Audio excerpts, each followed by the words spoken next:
C'est maintenant la parole au député de Berthier pour un temps de 5 minutes. Merci, Monsieur le Président. Je vous salue et votre équipe ainsi que les collègues qui sont ici. Je vous salue tout le monde. Et mes premiers mots, Monsieur le Président, iront à la députée d'Hochelaga-Maisonneuve, à l'instar de mes collègues. Je veux la saluer et je veux lui dire que nos pensées sont avec elle et qu'on lui souhaite bon courage, bien sûr, Monsieur le Président. Monsieur le Président, ça fait presque une heure qu'on est ici aujourd'hui. On parle de taxes scolaires. J'ose espérer que la prochaine heure, on parlera de réussite scolaire, Monsieur le Président. Qu'est-ce qui est le plus important au Québec? Quelle est notre plus grande richesse comme nation? Quelle est la plus grande richesse de toutes les nations de la Terre, Monsieur le Président? Ce sont nos jeunes, c'est l'éducation. Et là, j'entends la CAQ qui se chamaille avec le Parti libéral, à savoir, on va-tu couper 670 millions selon le Parti libéral, qui a pigé allègrement dans les poches des contribuables depuis 2014. Et on entend la CAQ qui, elle, a dit, c'est une loterie libérale, mais c'est une surenchère de la loterie libérale parce qu'eux, ils ne disent pas 670 millions qui vont couper, qui vont redonner, paraît-il, semble-t-il, aux contribuables québécois. La CAQ, elle, c'est 1,4 milliard. Elle va prendre l'argent où? On ne le sait pas. On verra, comme dit si bien le chef de la CAQ. Monsieur le Président, je rappelle au Parti libéral et à la CAQ qu'il y a eu des chaînes humaines, Monsieur le Président.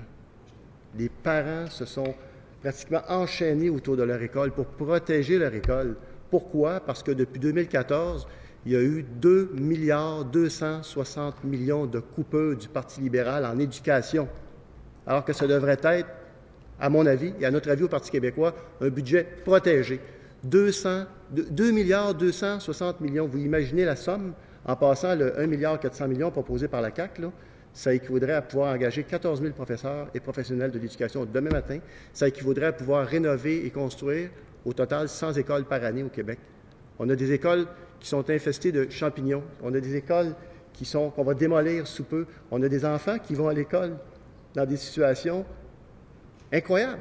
Est-ce que le Québec n'a pas la richesse pour pouvoir s'assurer que sa jeunesse puisse avoir la possibilité d'atteindre son plein potentiel? C'est de ça dont il est question ce matin, Monsieur le Président, à mon sens, et au sens du Parti québécois. Ce n'est pas de savoir, est-ce qu'on va de façon factice ou de façon un peu magicienne retourner dans les poches des contribuables 670 millions ou 1,4 milliard? Elle n'est pas là, la question. Parce que de toute façon, ils vont la prendre d'où, cet argent-là, Monsieur le Président, si ce n'est dans la poche des contribuables? J'écoutais le ministre tantôt qui disait nous sommes à notre 3e budget équilibré. Ben oui, 3e budget équilibré, chose. 2e, 1er, peu importe. En 2016, Monsieur le Président, en 2016, le ministre des Finances a lâché un coup de téléphone au premier ministre, donc le chef du gouvernement. Il a lâché un coup de téléphone pour lui dire Monsieur le Premier ministre, savez-vous quoi? On a atteint l'équilibre budgétaire après avoir fait des coupures sauvages pendant 2 ans, sans aucune considération avec des mesures paramétriques. On a atteint l'équilibre budgétaire.